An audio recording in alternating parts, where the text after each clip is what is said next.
Spiritual ടോക്സിന്റെ മറ്റൊരു അധ്യായത്തിലേക്ക് എല്ലാവർക്കും ഒരിക്കൽ കൂടി സ്വാഗതം. 2025 വരെ കുബേര യോഗമുള്ള നക്ഷത്രക്കാരെ കുറിച്ചാണ് ഇന്നത്തെ അധ്യായത്തിൽ ഉൾപ്പെടുത്തിയിട്ടുള്ളത്. ചില നക്ഷത്രക്കാർക്ക് കുബേരയോഗം വരുന്ന സമയമാണ് അത് ജൂൺ അവസാനം ജൂലൈ ആദ്യം മുതലും 2025 വരെയൊക്കെ ഉണ്ടാവാനുള്ള സാധ്യതയുള്ള നക്ഷത്രങ്ങളെ കുറിച്ചാണ് ഇന്നത്തെ അധ്യായത്തിൽ ഉൾപ്പെടുത്തിയിട്ടുള്ളത്. അപ്പോൾ ഏതൊക്കെ നക്ഷത്രമാണ് എന്ന് നമുക്ക് നോക്കാം.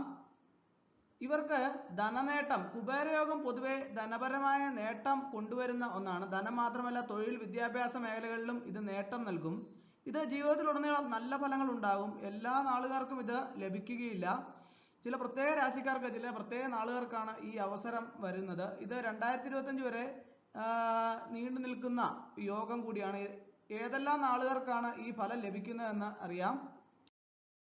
ആദ്യം മേട, അശ്വതി, ഭരണി, കാർത്തിക കാലാണ്. മേടക്കൂറുകാർക്ക് രണ്ടാം ഭാവത്തിൽ കുബേരയോഗം വരുന്നു. ഇവർക്ക് അതിസമ്പന്നതയിലേക്ക് കടക്കാൻ ഇവർക്ക് സാധിക്കും. കഠിനാധ്വാന ഫലം വന്നു ചേരും.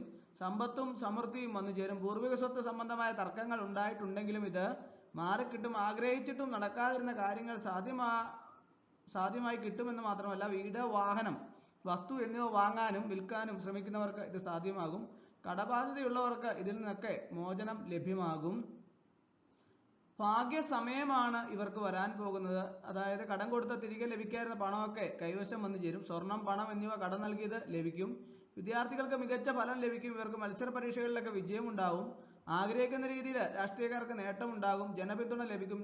ആരോഗ്യകാര്യങ്ങളിൽ നന്നായിരിക്കും. കുടുംബ ദാമ്പത്യബന്ധം നന്നായിരിക്കും. പരസ്പരം പിരിഞ്ഞിരിക്കുന്ന ദമ്പതിമാർ ഒരുമിക്കും.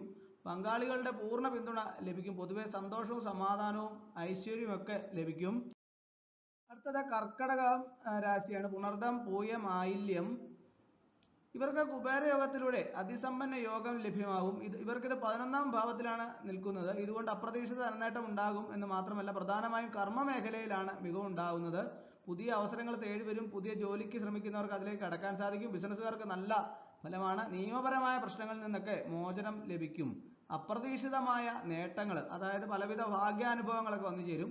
ഐശ്വര്യപൂർണമായ ജീവിതം വന്നു ചേരും. ധനം പല ദിക്കുകളിൽ നിന്ന് വന്നു ചേരും. ധനത്തിന് മറ്റാരെയും ആശ്രയിക്കേണ്ടതായി വരുന്നില്ല. വീട്, വാഹനം എന്നിവ വാങ്ങാൻ സാധിക്കും.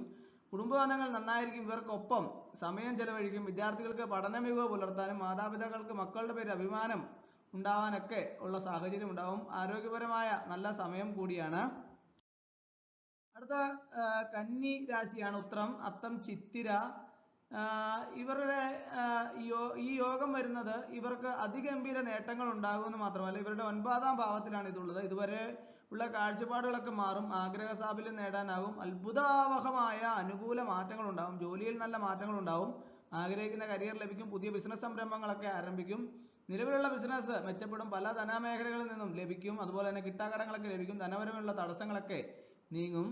നല്ല ഫലങ്ങളാണ് വരാൻ പോകുന്നത്. വിവാഹത്തിന് നല്ല സമയമാണ്. പ്രണയബന്ധം വിവാഹത്തിൽ എത്തിച്ചേരും. കുടുംബജീവിതത്തിൽ സമാധാനം ഉണ്ടാകും. സന്തോഷമുണ്ടാകും. പങ്കാളിയുടെ പിന്തുണ ലഭിക്കും. ആരോഗ്യപരമായ നല്ല പുരോഗതി ഉണ്ടാവും.